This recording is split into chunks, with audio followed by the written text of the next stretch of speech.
All right, everyone, time to make our picks for the upcoming NFL weekend, along with Zach Baer and Jared Sandler with you. We are going to draft our three favorite games, and we'll try and explain why we feel as strongly as we do. Zach, you won the coin toss in the back, and the rock, paper, scissors match, and all the horse games when we were growing up. So I will let you go first. Your favorite pick of the weekend is who or what? So there's going to be some theme to my picks. I love a gross dog at home. And the Sharps love a gross dog at home. This is a game I flagged Sunday night. I bet it immediately. Cleveland plus 8.5 at home against Baltimore. This has all the signs of a sharp bet at home. Uh, Cleveland 0-5 on the road, 2-2 at home. They have not covered against the spread on the road. They've covered every game but one at home. I bet this before I heard about Lamar. Lamar apparently has a bum knee. The line came down off the books today for a minute, and then it came back up. But it's still at 7.5, so it's moving towards Cleveland. Even though 80% of the bets coming in are on Baltimore. So yeah, 80% of the bets coming in on Baltimore. The reason for that, since Lamar came back, they blew out the Dolphins. They had another blowout last week. Nobody likes betting American dollars on Dylan Gabriel. And I don't like backing bad quarterbacks, but this is more a fade of the Ravens than it is a bet on Dylan Gabriel. You still have a really good defense that plays better at home. The Ravens are terrible against the run. I like Judkins to have a big game running the ball, and you're getting 8.5 points. My model really has this game really should be about a 6 point favorite, maybe 6.5. So you're getting more than a touchdown at home, a team that plays way better at home. They're a different team at home. You got a hot Baltimore team. So I see the market correcting itself here a little bit. You can fade the public here and get a lot of value betting the Browns at home. So that's my favorite bet. I still like it at 7.5. If it's over a touchdown, I would still take it there.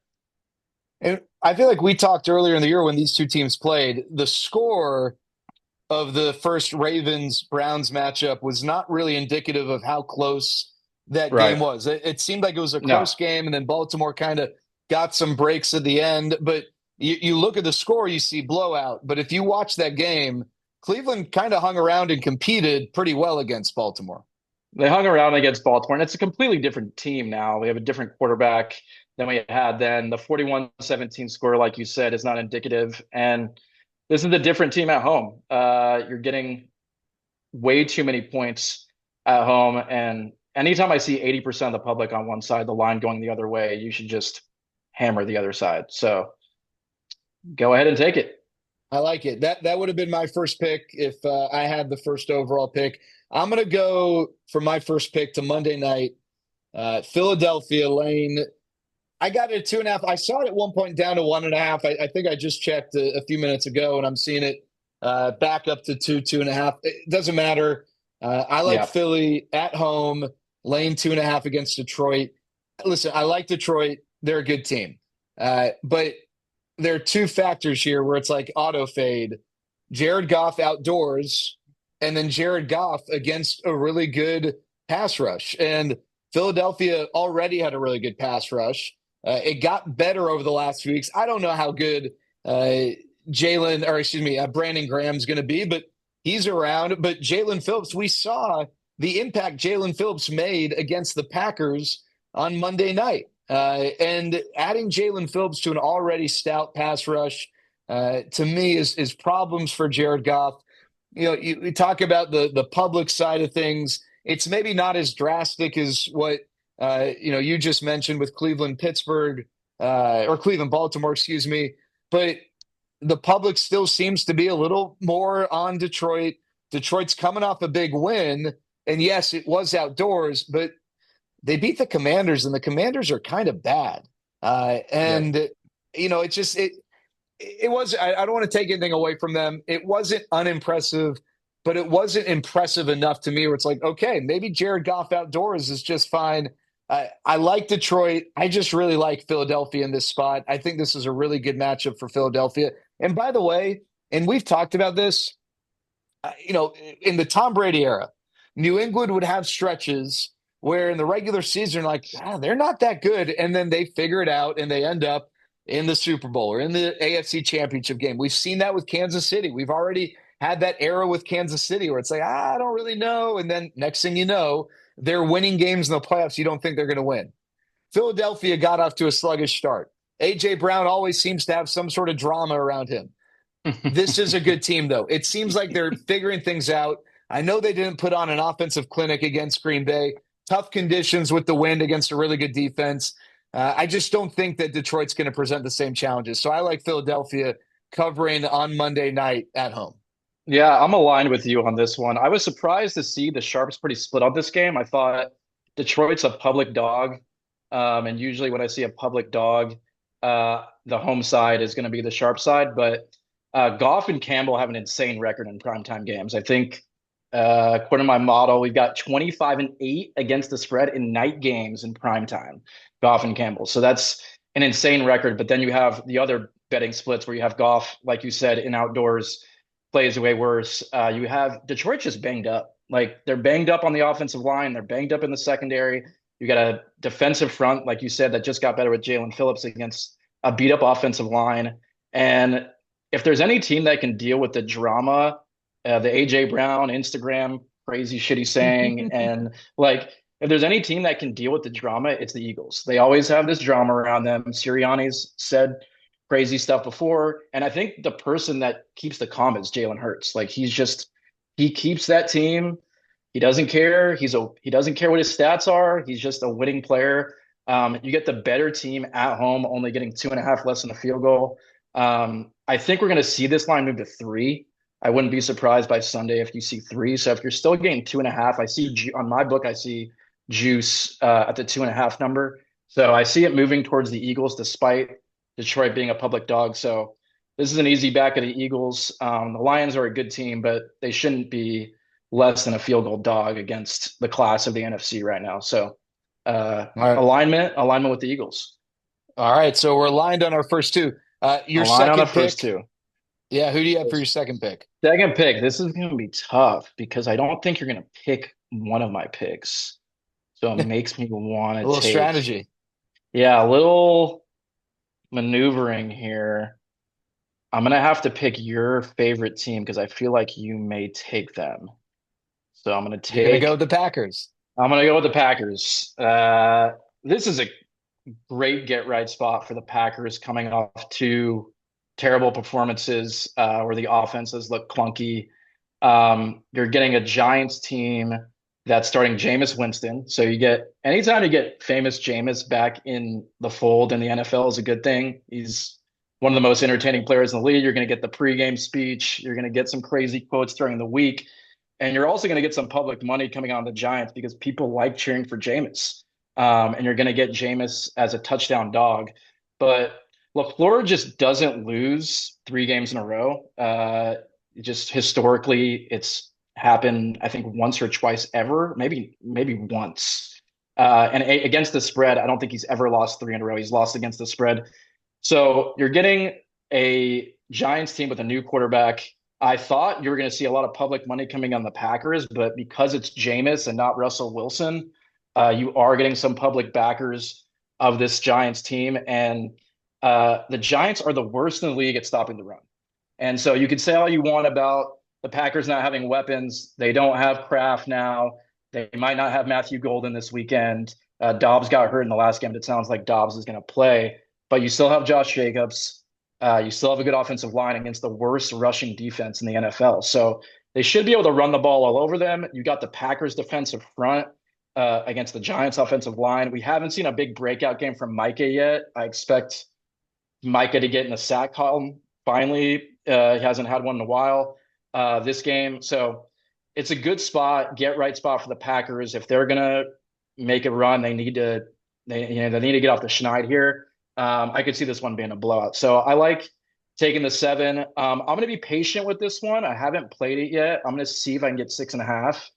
I do see some public money coming on the Giants, and I've actually heard some sharps also backing the Giants. So I'm going to see if I can get 6.5. I can get less than a touchdown. I will play the Packers probably at whatever the number is, but I'm going to be patient on this one and play it Sunday morning. So Yeah, people love Jameis, right? So a little bit of a different feel with Jameis instead of Russell Wilson. But yeah, Right. I agree so far. I mean, we're aligned on all three of our picks, and I was pretty down on the Packers last week against the Eagles. I love the Eagles in that spot. It was a little closer than I thought, to be honest with you. But I do like the Packers here.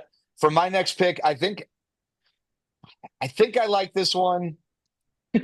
I don't know if I love it as much today as I did a couple days ago, but I'm going to go with the Buccaneers as dogs against Buffalo. And I'm kind of sticking with my guns on I just don't really love Buffalo. They burned me when I picked the Chiefs, a couple weeks ago in that game in Buffalo. But there's it, and I've seen this line: the Bucks getting 5.5, getting 6. I just don't. I'm not a big believer in Buffalo. Now, I know some people think that this is a perfect spot for Buffalo because they're not good stopping the run. And without Bucky Irving, Tampa doesn't run the ball super well. And maybe that ends up being the case. And maybe I watched that game unfold and I think, gosh, I should have paid more attention to that matchup because Buffalo is absolutely taking advantage of Tampa Bay being one dimensional. Baker doesn't seem fully right. I think we talked about this earlier in the week. Ever since he took that shot and had the oblique injury, I don't think he's run the ball in a couple weeks. But to me, Buffalo's kind of bland offensively. They're not very good at getting to the quarterback defensively. I think they're a good team, but I think this is the worst team, the worst Bills team in the Josh Allen Buffalo Bills contending team era. And so I just think I'm kind of playing a number here that I think is too big. Plus Baker is a really good dog. And so at the end of the day, I don't know that I love the matchup specifically with what I pointed out with Tampa's inability to run because Rashad White is not very good running the football. No Godwin, no Bucky Irving. But I just think again, it's too big of a number. I'm not that sold on Buffalo. So I'm going to take Tampa 5.5 or 6. Either way, I still like it. I'm going to take the Bucks on the road covering. This is one where I thought I was going to take the Bucks. When I saw the 5.5 number, I was surprised to see that big of a number. I thought it was going to be more like 3.5, 4. When I was going to take it, I talked to some of my wise guy buddies, and they like the Buffalo side. And they've kind of talked me off the ledge on Tampa. I'm going to be patient with it. If it gets to 6, I might play Tampa. Like you said about Baker, he hasn't rushed the ball once in the last 3 weeks, not one rushing attempt. And part of backing Tampa Bay is some of that Baker magic. You get those plays, those negative plays that turn into big plays with Baker early in the year where he found his way out of a sack and turned it into a 30-yard gain or looked like he was needed sack rush for 15 yards. We haven't seen that the last 3 weeks. I think they're a different team without Bucky. There's a lot of stats and splits that show Josh Allen after a bad loss has he's like 10-3 ATS after a double-digit loss. So I do expect the Buffalo offense to play better, especially off a week. If you watch that Bills Dolphins game, there was plenty of drives where they should have scored and had a bad fumble, or a negative play, a penalty that just like derailed the drive. So they should have scored more. I do think we're going to get some points out of Buffalo this week. I think looking at the over might be a safer play. I'm going to wait on this one. I'm going to play Tampa if it gets to 6 at 5.5. It's a key number.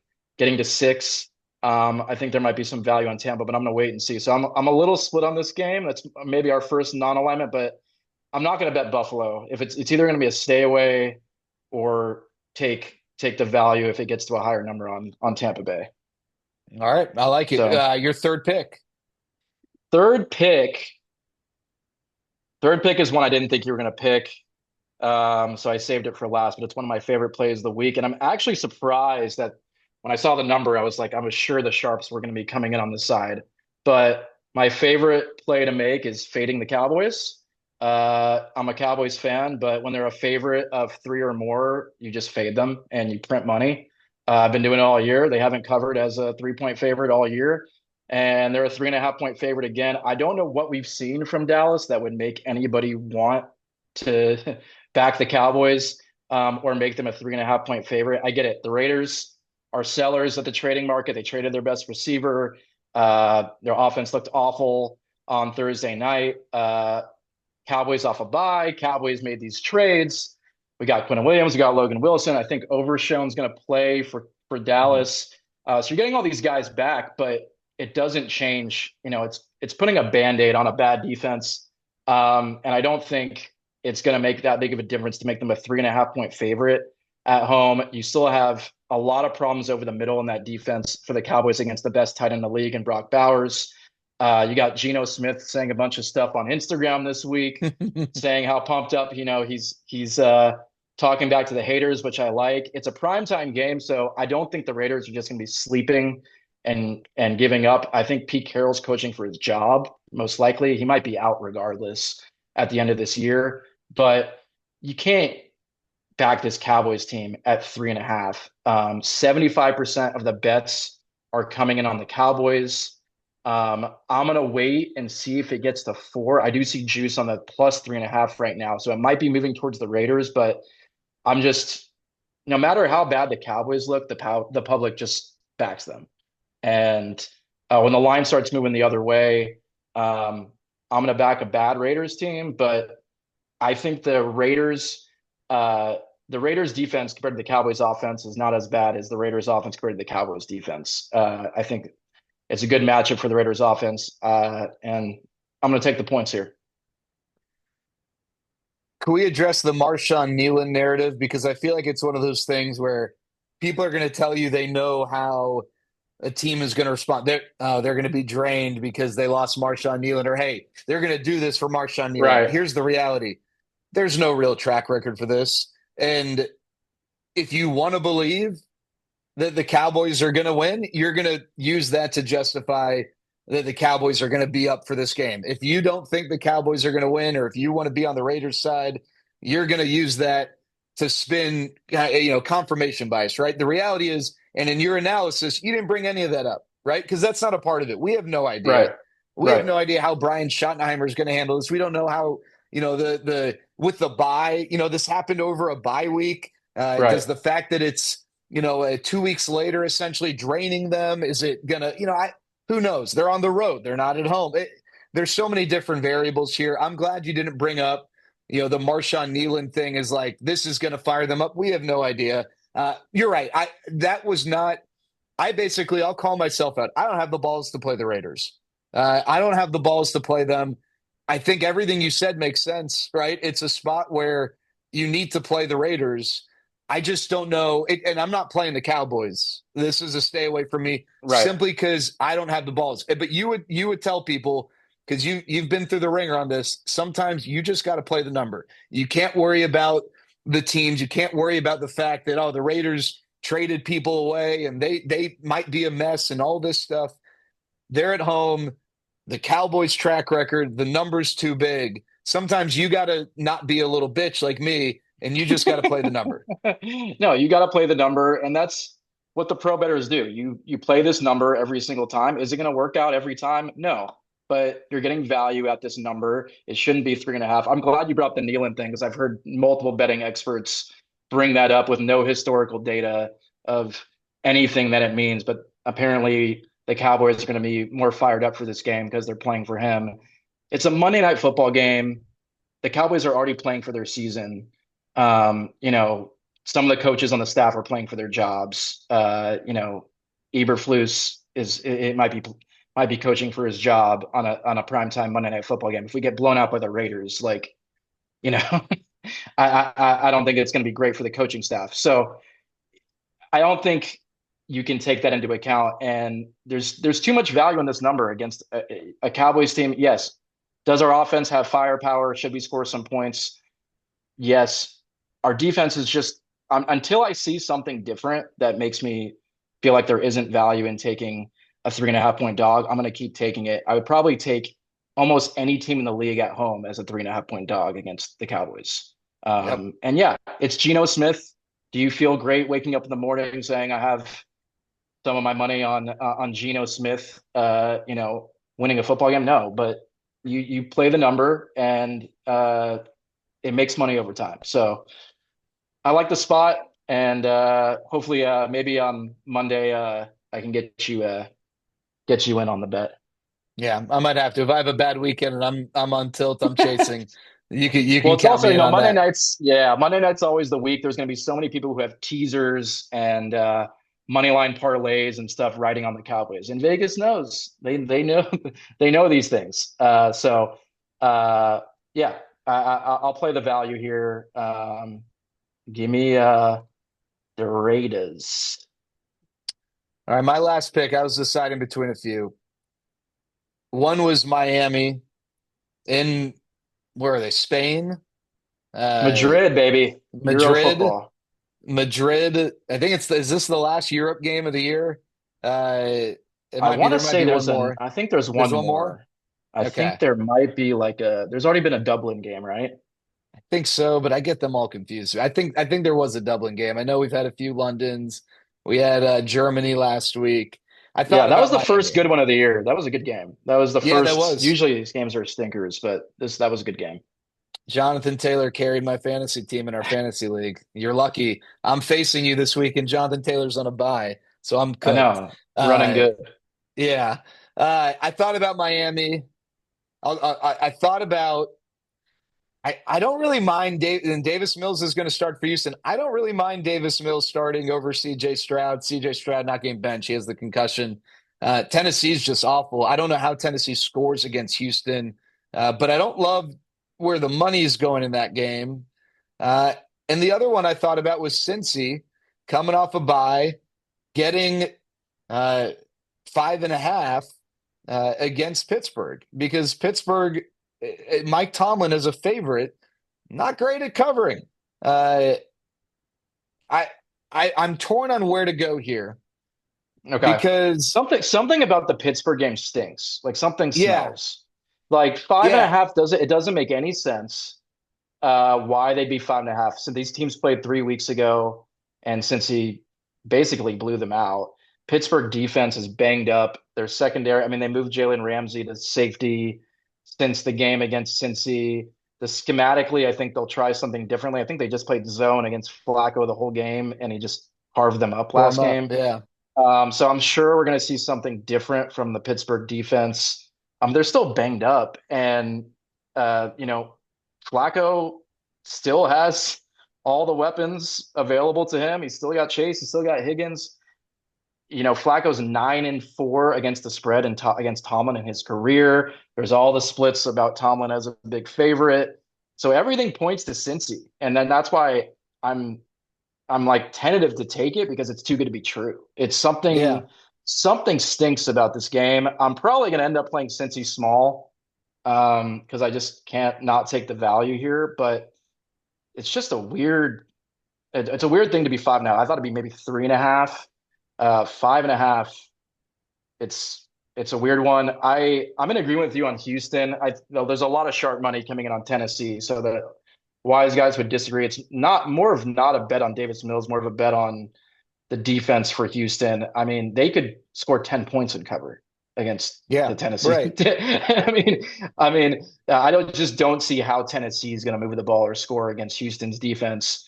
And CJ was announced out today. CJ Stroud was announced out today. So maybe you'll see some more money coming in on public money coming in on Tennessee since the announcement is out because nobody wants to bet on Davis Mills.